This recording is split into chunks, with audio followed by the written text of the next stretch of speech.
तो hello friends, स्वागत है आप सभी का आपके चैनल एमएस अकेडमी बाई राज में। तो आज हम लोग पढ़ने वाले हैं अपने क्लास 12 के अंदर पढ़ने वाले हैं, फिजिक्स पढ़ेंगे, जिसका नाम है देखिए कूलाम का नियम। देखिए आज की वीडियो में हम देखने वाले हैं कि कूलाम का नियम क्या होता है और इसका परिभाषा क्या होता है और ये कूलाम का नियम आखिर आया कहाँ से, तो वो सब आज हम इस वीडियो में जानने वाले हैं। तो वीडियो को स्टार्ट करने से पहले सबसे पहले लाइक और चैनल पे अगर आप नए हैं तो चैनल को कर लीजिए सब्सक्राइब।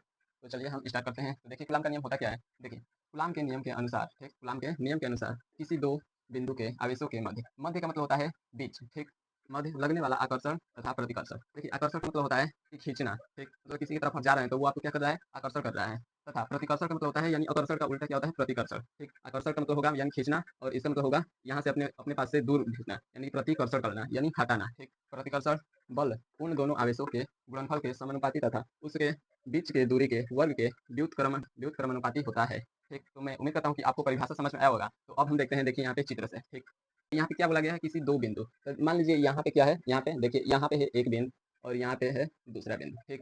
दो बिंदु के आवेश, ठीक, बिंदु पर क्या है, आवेश। आवेश को हम क्या चीज से प्रदर्शित करते हैं, क्यू से। तो ठीक, हम यहाँ पे क्यू कर देंगे, दोनों जगह क्या हो जाएगा, क्यू, ठीक। देखिए इसमें क्या बोला गया है, दो आवेश है, तो हम एक को मान लेंगे आवेश एक और एक को मान लेंगे आवेश दो, ठीक। और आवेशों के मध्य, मध्य का मतलब होता है बीच, तो ठीक, तो देखिए ये हो जाएगा क्या, मध्य, यानी ये आवेश एक हो गया और ये आवेश दो हो गया, ठीक। ये आवेश एक और आवेश दो, ठीक। इसके बीच देखिए एक छोटी सी बात है, देखिए जो ये कूलाम के नियम जो दिया, ये एक कूलाम नाम के वैज्ञानिक है वही दिए थे। तो वे हमें बिना बताए ही, कूलाम चाचा बिना बताए यहाँ से चले गए कि यहाँ पे कोई भी आवेश होता है तो आवेश माइनस चार्ज होता है, नहीं तो प्लस चार्ज होता है। देखिए यहाँ भी माइनस होगा नहीं तो प्लस होगा, और यहाँ भी माइनस होगा नहीं तो प्लस होगा। तो वो हमें बिना बताए ही चले गए कि यहाँ पे माइनस होगा कि प्लस होगा, ठीक।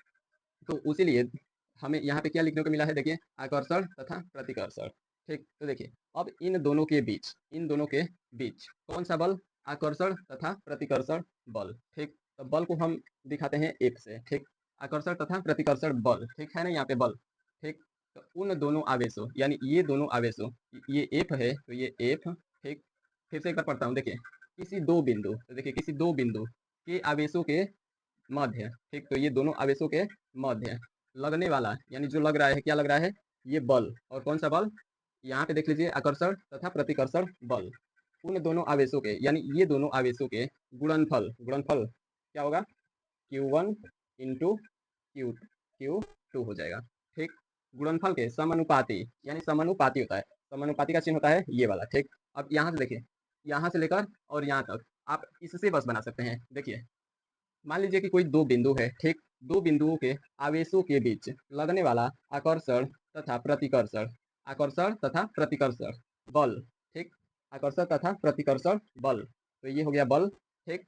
और इन दोनों का गुणनफल के क्या होता है, समानुपाती होता है। तो हम इसको मान लेंगे क्या, समीकरण नंबर एक मान लेंगे, ठीक। अब देखिए यहाँ से अब पढ़िए यहाँ तक, ठीक। देखिए तथा उनके बीच के दूरी के वर्ग के व्युत्क्रमानुपाती होता है, ठीक। तो देखिए अब बोला जा रहा है कि ये जो दोनों आवेश है, इनके बीच की दूरी, इनके बीच की दूरी को हम आर से दिखा देते हैं, ठीक। इनके बीच की दूरी का वर्ग, दूरी के वर्ग, तो देखिए ये दूरी है ना, तो दूरी कैसे होगा, ये आर, यहाँ पे बोला गया है दूरी के वर्ग। पहले यहाँ से देखिए यहाँ तक दूरी के वर्ग, तो दूरी क्या है, हमारा आर है, ठीक। लेकिन क्या बोला जा रहा है, दूरी के वर्ग, तो दूरी का वर्ग कर देंगे, ठीक।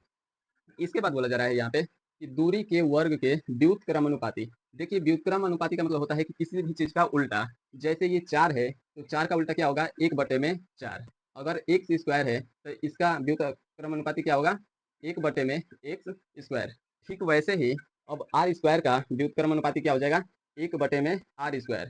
तो देखिए अब यहाँ पे क्या होगा, फिर से एक बार यहाँ से पढ़ता हूँ, उनके बीच के दूरी के वर्ग के व्युत्क्रमानुपाती होता है, यानी ये एफ इसका भी व्युत्क्रमानुपाती होगा एक बटे आर स्क्वायर के।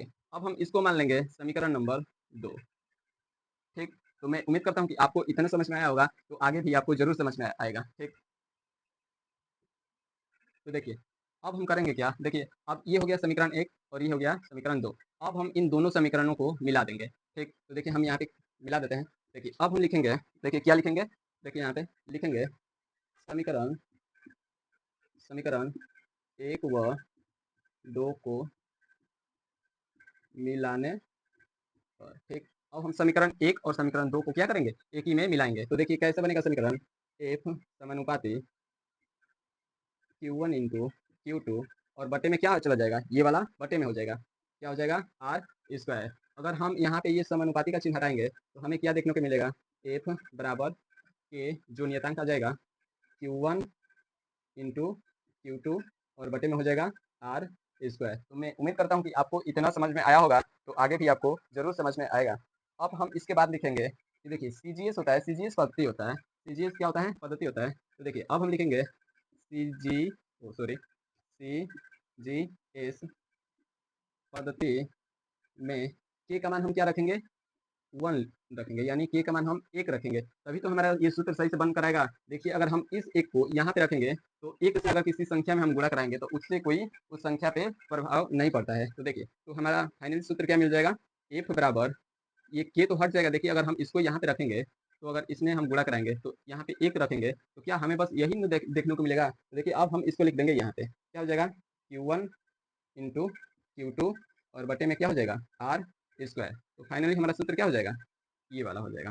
ठीक, तो मैं उम्मीद करता हूँ दोस्तों कि आपको आज की वीडियो में इतना सारा यानी कूलाम का नियम यहाँ से देख लेंगे कि ये कैसे बनता है, तो आपको गारंटी के मैं साथ कहता हूँ कि आपको एकदम ये समझ में आ जाएगा और याद भी हो जाएगा।